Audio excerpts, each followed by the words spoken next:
3 طرح کے ضرورت مند جب تمہارے دروازے پر آئیں تو انہیں خالی ہاتھ واپس مت لوٹانا، ورنہ کیا ہوگا؟ تم غریب ہو جاؤ گے، کیا ہوگا؟ تم تباہ ہو جاؤ گے، پریشانیاں تمہیں جکڑ لیں گی، تمہاری زندگی مشکلات سے بھر جائے گی، تمہارے نصیب کے دروازے ہمیشہ کے لیے بند ہو جائیں گے اور رزق کی برکت تم سے چھین لی جائے گی۔ یہ 3 ضرورت مند تمہارے لیے آزمائش ہیں، آزمائش۔ ان کی مدد ضرور کرنا، ان کی مدد کرنا تمہارے رزق میں اضافہ ہوگا اور تمہارے نصیب کے بند دروازے بھی کھول کے رکھ دے گا۔ لیکن سنو، اگر تم نے انہیں خالی ہاتھ واپس لوٹا دیا، مال کے ہونے کے باوجود بھی اگر تم نے ان 3 لوگوں کی مدد نہ کی، ان کو روٹی نہ کھلائی، ان کی ضرورتوں کو پورا نہ کیا، تو یاد رکھنا تم تو کیا تمہاری نسلیں بھی اجڑ جائیں گی۔ ان 3 لوگوں کی بد دعا تمہاری نسلوں کو اجاڑ کے رکھ دیں گی۔ اللہ اکبر! تم غریب ہو جاؤ گے، پریشانی میں جکڑے جاؤ گے، ناکامی کے شکنجے میں جکڑے جاؤ گے۔ میرے بھائیوں، آخر وہ کون سے 3 لوگ ہیں کہ جب وہ دروازے پر آئیں تو ہر حال میں ان کی مدد کرنی چاہیے، انہیں خالی ہاتھ واپس نہیں لوٹانا چاہیے؟ فرمایا نمبر 1، جب کوئی یتیم بچہ تمہارے دروازے پر آئے تو اسے مت جھڑکنا، یتیم بچے کو خالی ہاتھ واپس مت لوٹانا، کیونکہ وہ پہلے ہی ماں باپ کی شفقت سے محروم ہے۔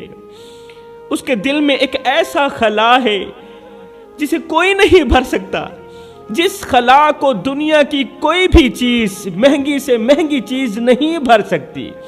جب وہ تمہارے دروازے پر آتا ہے تو اللہ کے بعد وہ تم ہی اپنا سہارا سمجھ کر آتا ہے۔ خدا را اس یتیم بچے کی امیدوں کو مت توڑنا، کیونکہ اسے حوصلہ دینے والا کوئی نہیں، کوئی سینے لگانے والا نہیں اسے۔ وہ تمہارے دروازے پر یہ جانتے ہوئے آیا ہے کہ شاید یہاں سے اسے ایک وقت کا کھانا مل جائے گا۔ اگر تم نے اسے ٹھکرا دیا، اگر تم نے اسے ایک وقت کا کھانا نہ دیا، تو یاد رکھنا اللہ کسی بھی موڑ پر تمہارا مددگار نہیں بنے گا، کسی بھی موڑ پر اللہ تمہاری مدد نہیں کرے گا۔ پھر اللہ بھی تمہیں ٹھکرا دے گا اگر تم نے اس کے غریب اور یتیم بچے کو ٹھکرا دیا۔ اگر تم نے اللہ کے غریب بندے کو ٹھکرا دیا تو پھر یاد رکھنا اللہ تمہیں اپنے دروازے سے ٹھکرا دے گا، اللہ دور کر دے گا تمہیں رزق کے حلال سے۔ پھر اللہ تمہیں ایسی غربت کے گڑھے میں ڈالے گا، ایسی غربت کی دلدل میں پھنسائے گا کہ تمہیں باہر نکلنے کو کوئی راستہ ہی نہیں ملے گا۔ یہاں پر میں تمہیں ایک دل دہلا دینے والا واقعہ سناتا ہوں۔ ایک یتیم بچہ جس کے کپڑے پھٹے ہوئے تھے اور پاؤں ننگے تھے، مدینے کی گلی کے ایک کونے پر بیٹھا ہوا تھا۔ وہ اپنی آنکھوں میں آنسو لیے خاموش ہو کر آسمان کی طرف دیکھ رہا تھا۔ ایسا لگتا تھا کہ وہ بچہ کسی سے شکوہ کر رہا ہے۔ لوگ اس کے پاس سے تو گزر رہے تھے، لوگ اس کے قریب سے تو گزر رہے تھے، مگر کسی نے اس کی حالت زار پر توجہ نہ دی۔ وہ کہتے ہیں نا، جب ہاتھ اور ساتھ دونوں کوئی چھوڑ جاتا ہے تو پھر اللہ تعالیٰ انگل پکڑنے والا کوئی نہ کوئی بھیج ہی دیتا ہے۔ اللہ کا کرنا ایسا ہوا، اسی گلی سے میرے رسول کریم کا گزر ہوا، میرے نبی کا گزر ہوا اسی گلی سے۔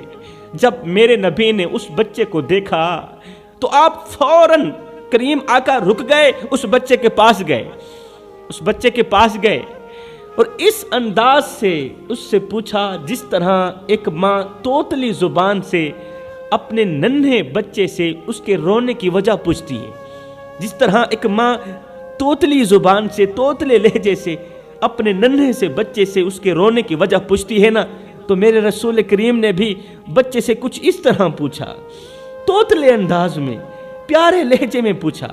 فرمایا، بیٹے، او میرے بیٹے، تم یہاں اکیلے کیوں بیٹھے ہو؟ کیا ہوا تمہیں کس نے مارا ہے؟ کس کی جرات ہوئی تمہیں مارنے کی؟ بتاؤ نا۔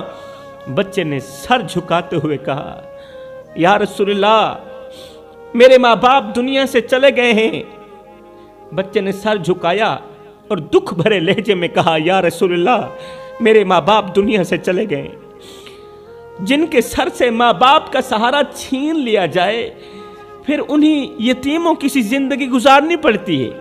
جن کے سر سے ماں باپ کا سہارا چھین لیا جائے نا، پھر وہ دوسروں کے اترے ہوئے کپڑے پہنتے ہیں، پھر وہ دوسروں کا بچا ہوا کھانا کھاتے ہیں۔ کہنے لگا اس وقت میرا کوئی نہیں ہے، نہ کوئی عزیز نہ رشتہ دار، اور میرے پاس نہ کھانے کے لیے کچھ ہے اور نہ ہی پہننے کے لیے کچھ ہے۔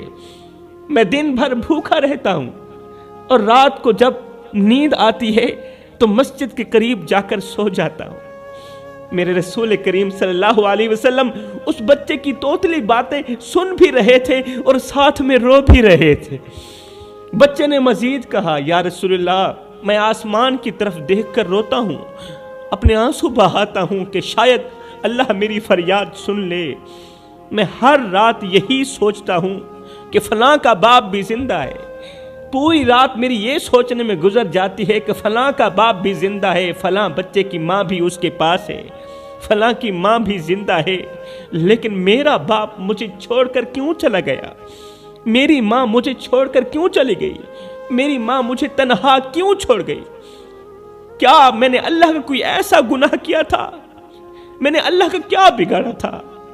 میں نے اللہ کا کوئی ایسا گناہ کیا تھا کہ مجھے یوں بے سہارا کر دیا گیا؟